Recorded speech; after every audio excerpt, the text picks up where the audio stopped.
Hello বন্ধুরা, শুভ দুপুর। আজকে আমি কাঁচকলার কোপ্তা বানাচ্ছি। কাঁচা কলা সিদ্ধ করে নিয়েছি, এর মধ্যে নুন, স্বাদ মতো নুন দিয়েছি, হলুদ দিয়েছি, খড়গপুর মশলা, গরম মশলা, পেঁয়াজ কুচি, রসুন কুচি, আদা কুচি, লঙ্কা কুচি সব কিছু বেসন দিয়ে ম্যারিনেট করে রেখে দিলাম। দেখো বন্ধুরা, আমি রান্না করে চলে এসেছি। আমার কড়াই তেল গরম হয়ে গেছে।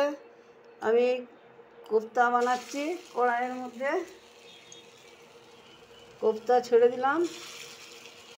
আমার কোপ্তা ভাজা হয়ে গেছে। আমি ল্যাংচার শেপ দিয়েছি, তোমাদের যেমনি খুশি শেপ দিবে।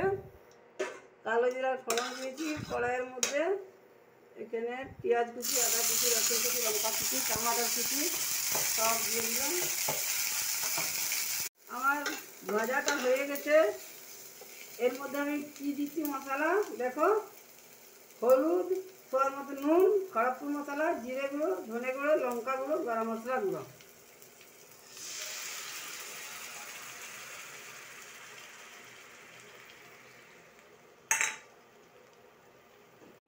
দেখো বন্ধুরা, আমার কোপ্তা হয়ে গেছে। আমি ঢেলে দিলাম কোপ্তা, ধনিয়া পাতা দিয়ে দিলাম।